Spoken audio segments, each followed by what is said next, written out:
a cheer and let's chill.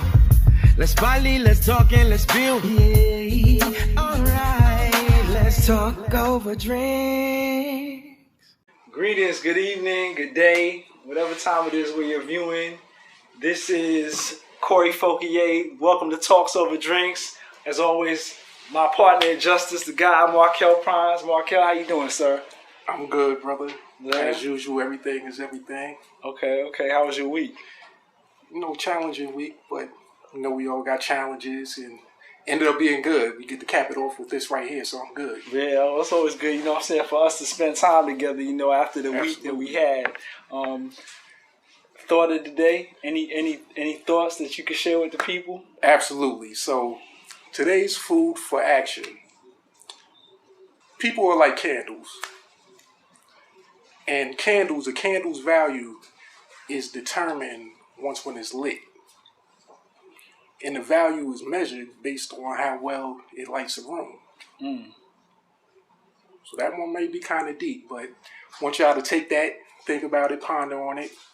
And in another video, we probably go deeper into it.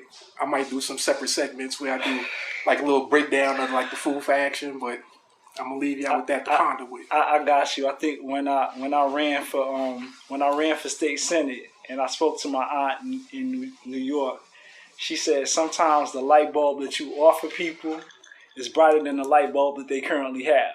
So I could say that. Absolutely.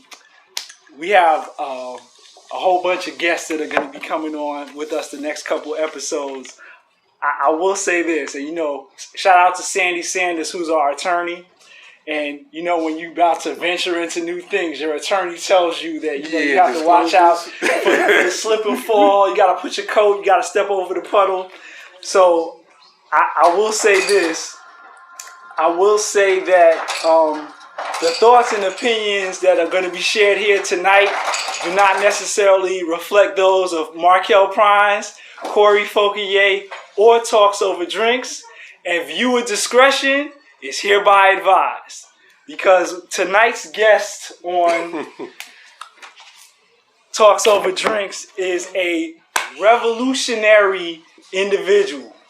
I will have to tell you that he is the pastor and founder of the Spiritually United African Nation House of Worship.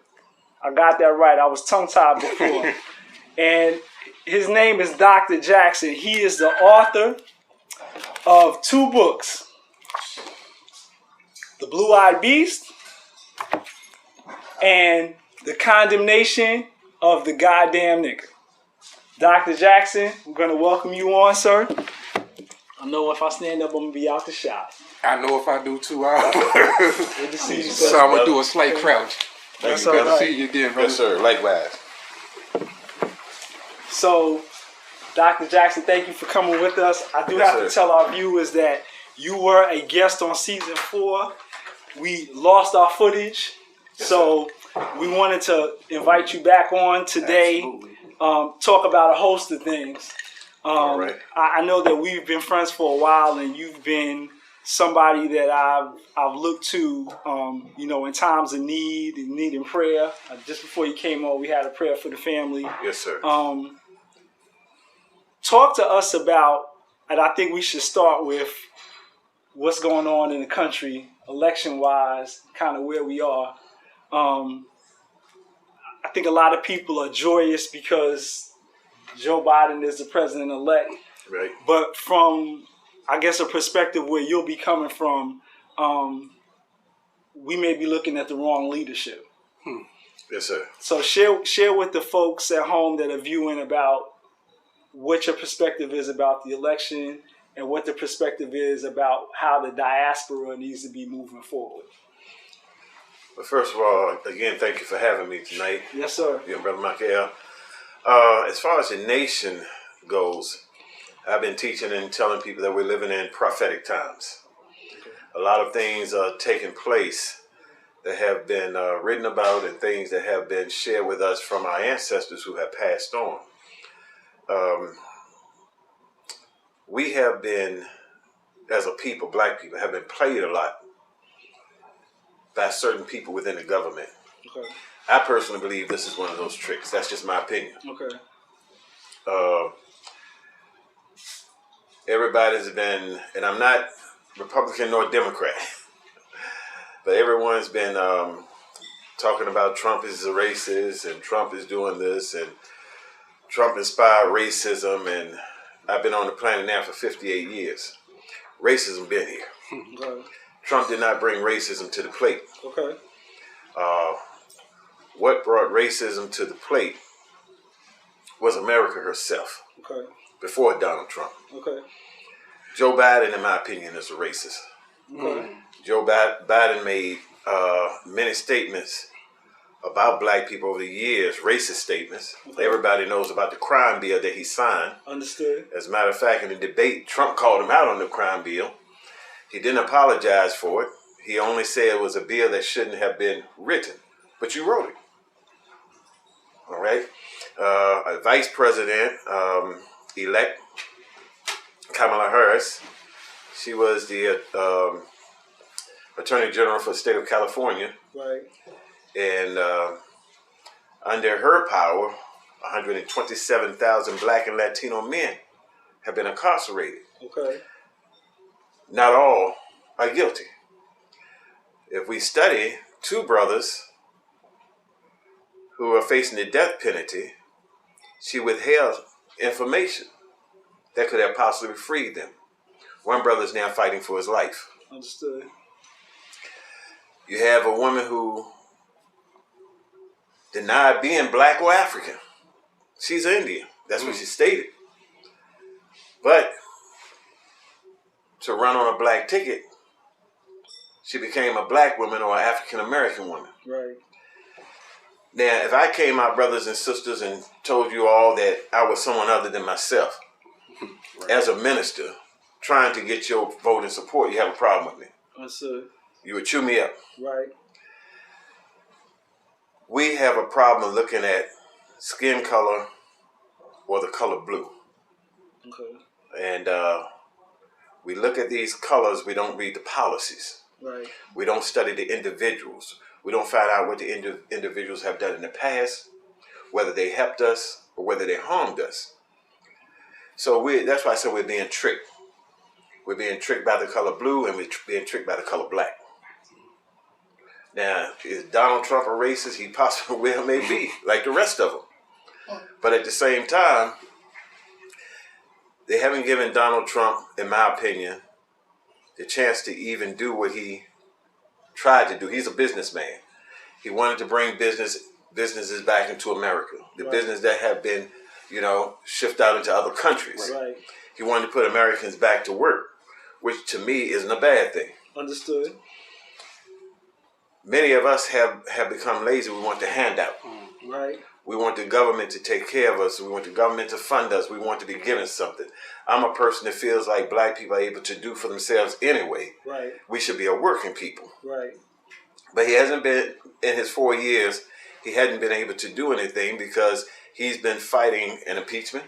Right. Right. He's been fighting backlash. He's been fighting jokes and put downs and this and that, which means Congress itself hasn't done anything in 4 years. Right. That's why I said black people are being fooled. While they're going out of Trump, the people who's supposed to be working on our behalf have not worked in 4 years. So where does that leave us? The same place we were when they started. When we started. Exactly. And we had, and I'm not Republican nor Democrat, but I am a pastor, as I said, and my verse, ministers like verses that they use as a theme verse. Mine is John 8:32, ye shall know the truth, and the truth shall make you free. So I always try to come forward with the truth, whether you like it or not. Barack Obama was given to us for 4 years. Nothing happened. Indeed. Nothing happened. He looked good. He spoke well. He did not have any scandals.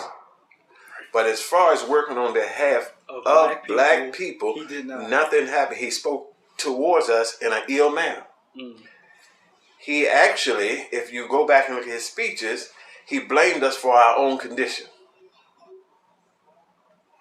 How are you going to blame the oppressed for being oppressed? So we were blamed. Nothing happened. The only federal bill he signed was for the LBGT. That's the only bill he signed. Was for the LBGT. Sandra Bland, Eric Garner, Trayvon Martin, Michael Brown, all were murdered under his watch. Not one word. Nope. Not one action was taken. So we have to be careful who represent us, because when you read the scripture, for instance, Herod was a Jew or a Hebrew. All right, a lot of people don't know that. Herod was a Hebrew. But Herod was working for who? Rome.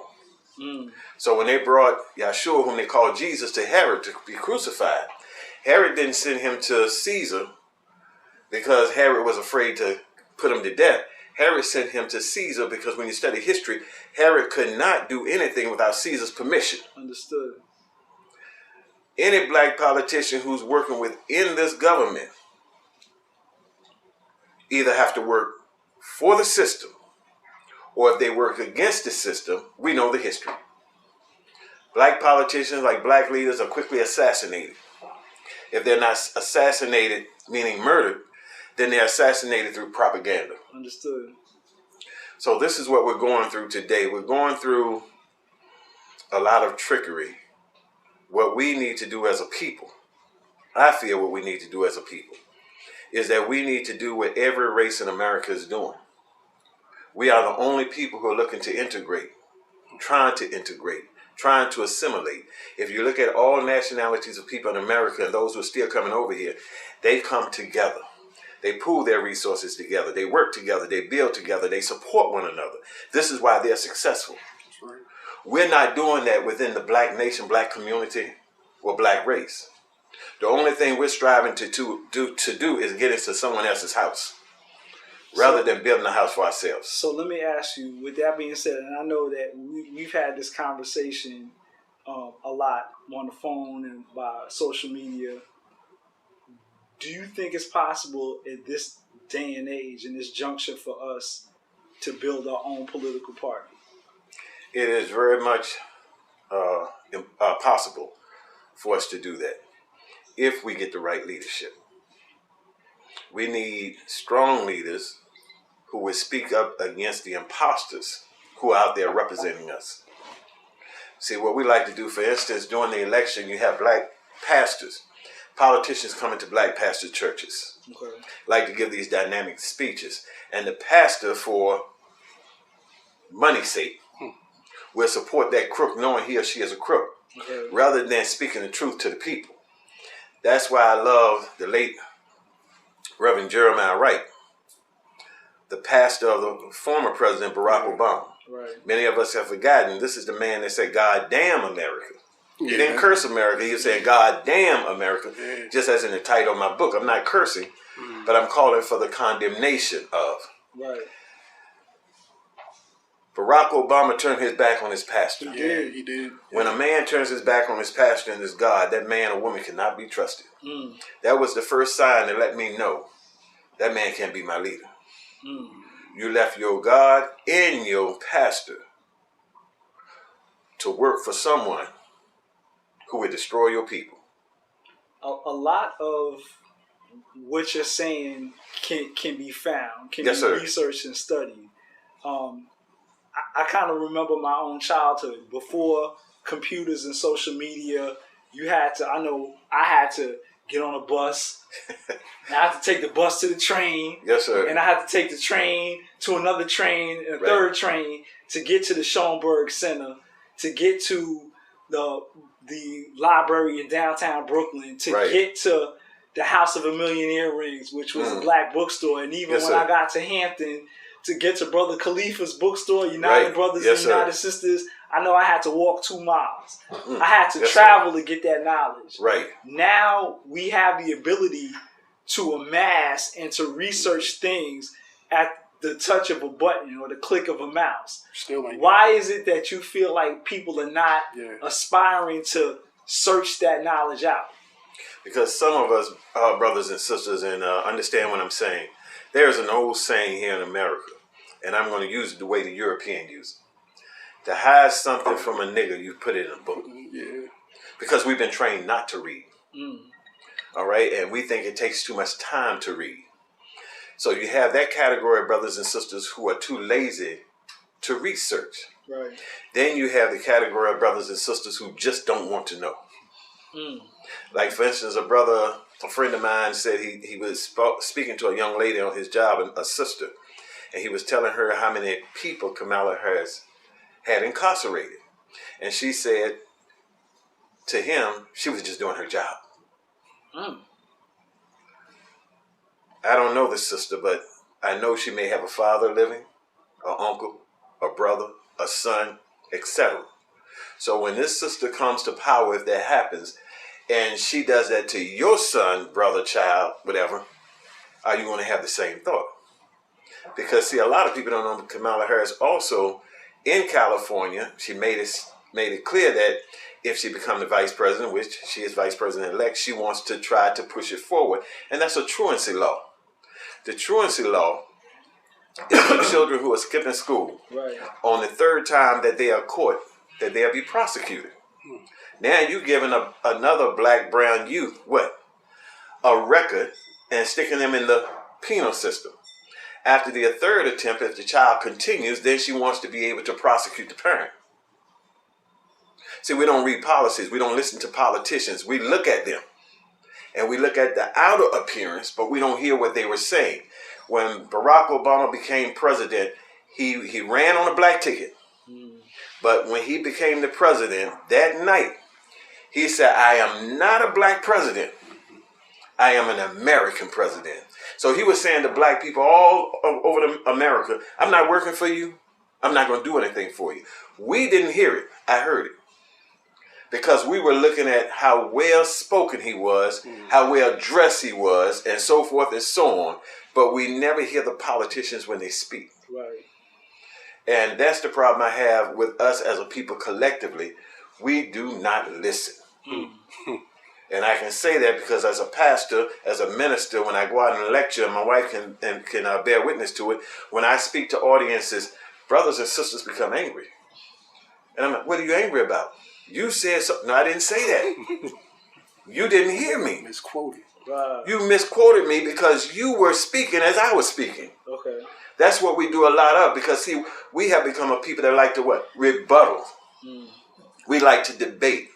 So when you're speaking, instead of me being a wise man and listen to you and analyze your words, right, I'm saying to myself what you're saying wrong or what I can say to you when the time comes for me to ask a question. Understood. So that's where we fail. Yes, sir. You got something, Marco? I want to take it back to our first meeting.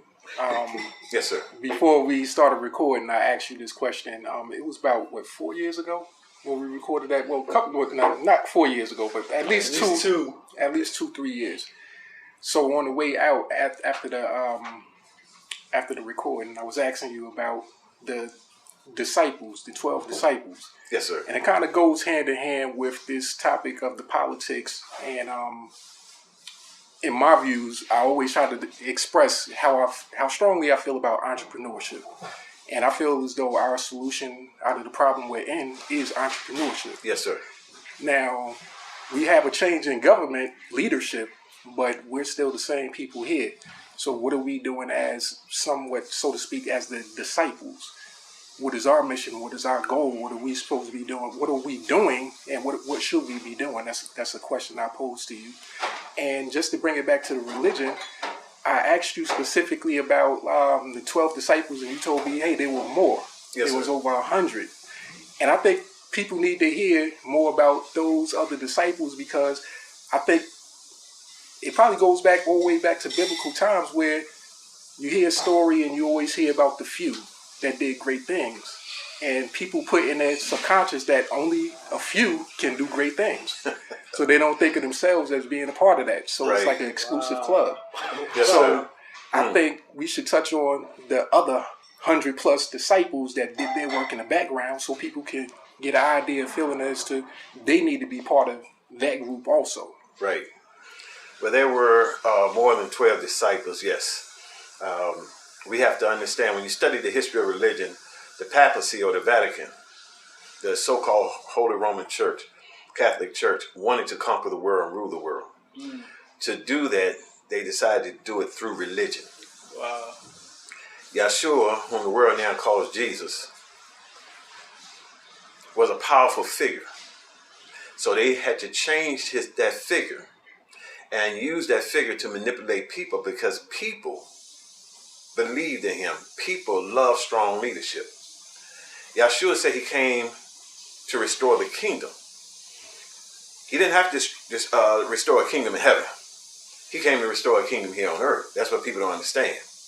And the kingdom he came to restore on earth was the kingdom of his people. Remember, and our brothers and sisters, y'all go to the book of Mark. He said when this lady came to him, whom all theologians would say was Caucasian, he said, it's not proper or fitting that I take the bread from the house of Israel and cast it to you dogs. The woman said, so true you are, master. But let the dog eat from the crumbs that fall from the master's table.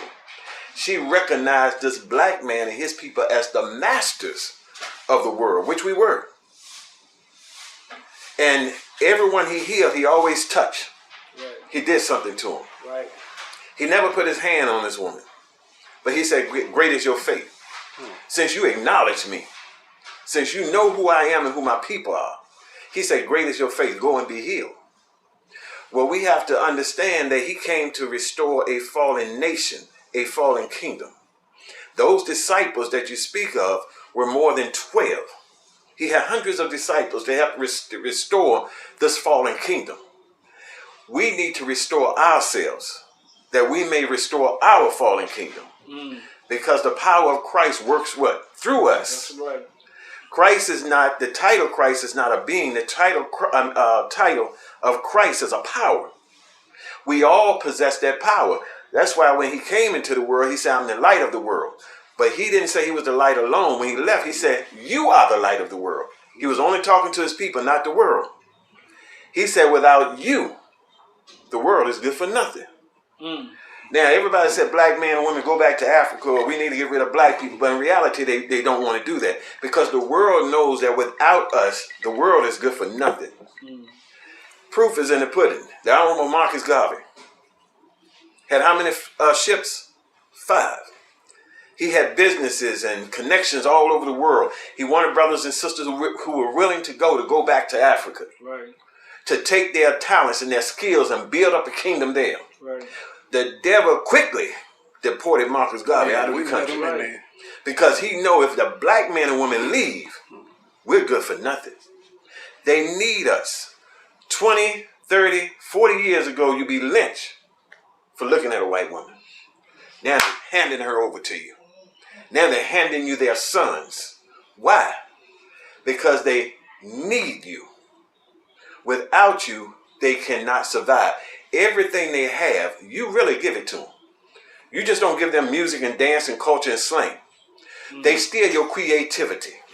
The traffic light. The light bulb. Yep. Thomas Edison may have invented the light bulb, but William Lattimore created the element to keep it lit. There wouldn't be dry cleaning without a black woman. All the way down to the potato chip, the ice cream cone, the air conditioner, the washing machine. We can keep on going. Yeah. We wouldn't have that phone if it wasn't for black men. Am I right or wrong? That's right. See, but they hide our creativity because we are the power of the world. We're truly the light of the world. And that's what I preach to black people. You're truly the light of the world, because the true light, the scientifically also as well as spiritually, is black light. Because the light resonates out of what? The darkness. And then the darkness absorbs the light back into itself. So the true light is the black light. We really like the earth. Because the word black itself, this English word black, when you study it, it doesn't mean dark in the etymology. It means to shine or to lighten. So being a little humorous, that's why when the white man looked at our ancestors, they called them shines. Because that melanin was shining. And it shines today, but we have become ashamed of our darkness, ashamed of our brightness, so now we learn to cover it up. But that's what the disciples were supposed to do. What made you write this book? I was going to ask that. What made you write the book, and was the title something that you started from page 1? Or did you assume the title as the book started to evolve? my father taught me as a child. He said, son, you have to remember, there are black people and there are niggers. And nigger is not a race, nigger is a mentality. He said, in order for black people to survive, we ourselves must get rid of the niggers of our race. The book started as a sermon. Okay. But the sermon kept going. It was too long to preach, so I said, this must be a book. The Spirit is guiding me somewhere else. Wow. So it's a sermon of brothers and sisters as ourselves calling on the Creator to condemn the niggers that we may be free and live. Because it's not the white man today that's holding us back. It's our own self. It's us. I reveal in the book that, again, nigger is not a race, nigger is a mentality, that the original nigger is the Caucasian because he taught you how to be a nigger. So in order for him to teach you how to be a nigger, the nigger had to first be in him.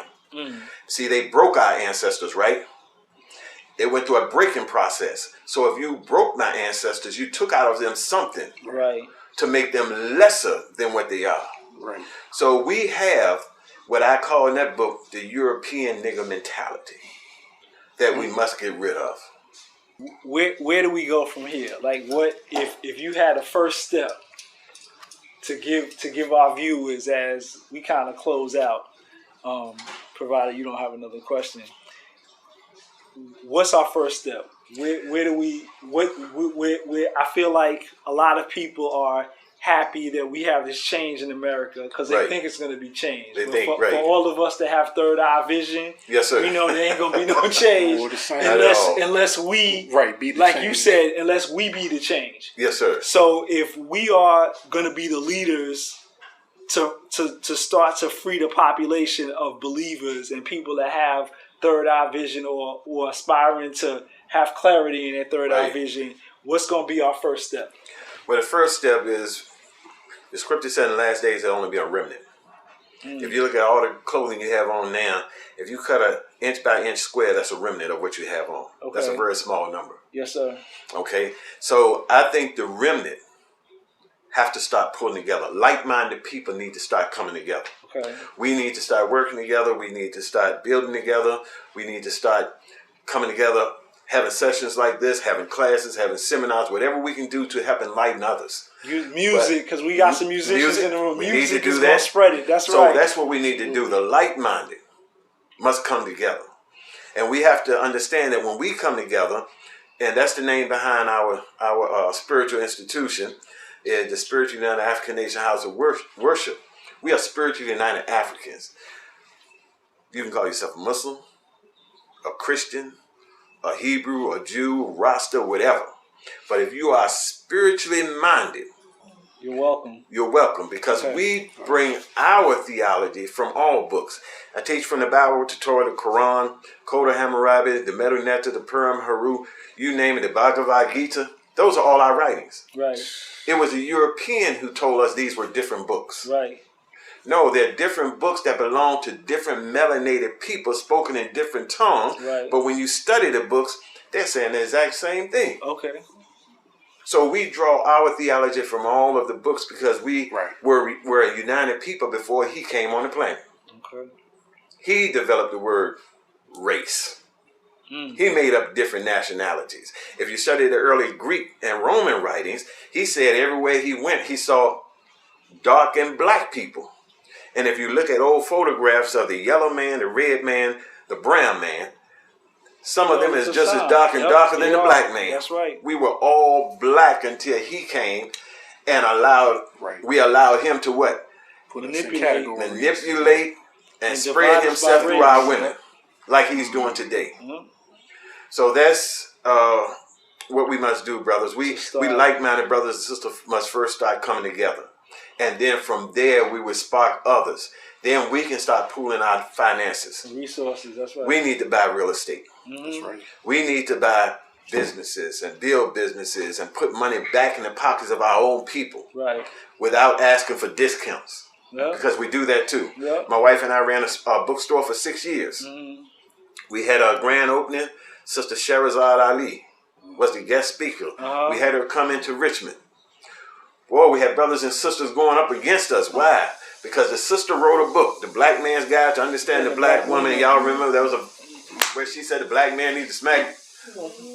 Wow. See, we just don't understand that sometimes when people are speaking, authors or lecturers or ministers, musicians, they're not saying anything bad. They're giving you a message to get you to understand certain things. Indeed. We have all lost our way and need to be put back in our former position. Positions as, kings and queens, as we say, gods and goddesses. Somebody has to do it. That's and right. they must do it through the truth. And the sister won't do anything but speaking the truth. But we brought her to Richmond and we caught hell. NAACP came over and tried to create a ruckus during our grand opening, which got me in an uproar, and I said some things I shouldn't have said because I'm a warrior, brother. Yeah, I know. People don't understand. I'm not the passive preacher. Yes. I'm the rebel. I'm the Nat Turner preacher. But I You think, strike, I strike back. I think that kind of leads me into saying something that Markel and I have always said. The purpose is for us to deliver the information. Exactly. What you do with it when you receive it is on Right. you. That's you it. understand what I'm saying? Yes, sir. Whether it's through the show, whether it's through you preaching, whether it's through people writing for blogs and newspapers, whether it's through the musicians using Yes, sir. the lyrics and the microphone and the recording to spread that message and that prophecy to the people. Right. If you don't receive it, you don't hear it. I think the problem with the media right now is the fact that they want to kind of control what we think. So they Yes, sir. spoon feed us what they want us to get, and we not having the ability. I think as a child, one of the lessons that my dad taught me, God rest his soul, is he bought me a highlighter, an American Heritage Dictionary, a pen, a Yes, sir. notebook, and what I would do is I would read the Sunday New York Times. And I would have to highlight the words that I didn't know the definitions to. All right. And I would have to use them in a sentence Yes, and sir. kind of write it out and have that kind of conversation with my dad. So I think at that time, the New York Times was a publication that would allow you to read and formulate your own opinion. Right. And I don't feel like publications do that. They want me to think like they want me to be. Well, the media has become entertainment now. And that's why we're losing so much information. Wow. Journalists no longer report news or give you vital information. Journalists now give you their opinions. Wow. If you listen to them closely. Wow. They're giving their opinions of things. One of the problems we do have, and you stated it, when information is given, we don't properly research it. We don't look into it. No fact checking. None whatsoever. Got you. That's how they got us. Like, for instance, with that phone. Everything that come on the phone, you have brothers and sisters believing everything they see and hear. And that most of it, as you know, is garbage. That's right. It's garbage. So they're fooling us the same way they did through music. Indeed. When rap came out, for instance, I'm going to use rap. You had two types of rap. You had cultural rap, giving you information about your culture, your blackness, your heritage. Then you had family rap, the loving rap, like the Sugar Hill Gang. Then the white man caught on, hold on, they're paying attention. Let's change those lyrics. So they went out and found some poor brothers in poor neighborhoods who was harder for cash. We're going to make you a star. You all hype. You run into the studio. But these are the lyrics you want to rap. I want you to call your sister a B. Call her a whore. Talk about killing your brother. We're going to put some guns on you. As a matter of fact, you came out of college? No, you're a thug now. They changed the image. So a lot of thug rappers are not thugs. They're entertainers. Indeed. While they're rapping to us lyrics about destroying our lives and our children's lives, Right. their children are going to high-priced colleges. They're living in upscale neighborhoods. They're rolling with the white folks, living with the white folks. They're not living like thugs with them. So they use the music to change our perception of life and one another. And this is something now we have to take our people's minds out of. That's why I said we have to start coming together. We have to give them those beautiful lyrics again. Right. Positive music. Right. Strong music. Teach them to be proud of who they are as a black man and black woman. How to be a family. How to take care of your child. That's what we need to bring back to the table. Closing thoughts, Markel? Just where can we get all the information? Where can we find you? Where can we get your books? We didn't even touch on the Blue Eyed Beast. Well, I know we gotta have you on again, so we can Yes, touch sir. on a few other things. But where can we get all your You stuff? can give them your social media handles. I know that the Spiritually United African Nation House of Worship is located at 7825 Suite 114 Midlothian Turnpike, North Chesterfield, Virginia 23838. 23235. 23235. Yes, sir. Social media handles for you, sir? Well, it's the same thing. If you like the book or want to get in touch with us, just go to the Spiritually United African Nation House of Worship. If you can't get through on that, our number is 804-503-6956. Okay. The incomparable and illustrious Dr. Neil Jackson. Pick up a book, folks. Corey Fauquier, Markel Prance Talks Over Drinks. We will be back shortly. Cheers. Alright, let's talk over drink. Talks over drinks. Talks over drinks. We can have a conversation. You can say what you think. I'm 40 plus and still rocking to this hip hop beat. Bring it live and direct right here from Broad Street. I pray that my lyrics do find you well. Cause it's me, MSB, and a guy named Markel. The White Jason, you know he fan. Invite indie musicians. Coming straight slam. I got swerving beat sounds on the ones and twos. And together, united, we gon' bring it to you. We the RVA Rap Pack crew. So take your pick, Comcast or YouTube. No disrespect, I don't mean to be rude, but these other talk shows can't do what we do. I stay with the lyrics, some call me Dread Dude. Difference of opinion should not be called sin. Tell the truth, yo Dread, where you been? Invest a few minutes, I hope you tune in, yo. Politics, economics, education. These are topics across the whole entire nation. Keep it 100, we gon' talk about them, yo. Bring your kids, tell your mama and a friend, yo, it's Toast Over Drinks. Toast Over Drinks. We can have a conversation. You can say what you think. Let's talk over drink. Pull up a chair and let's chill. Let's party, let's talk and let's build. Alright, let's talk over drink. We over here keeping it real, saying exactly how we feel. Come on, let's talk over drink. Pull up a chair and let's chill. Let's party, let's talk and let's build. Alright, let's talk over drink.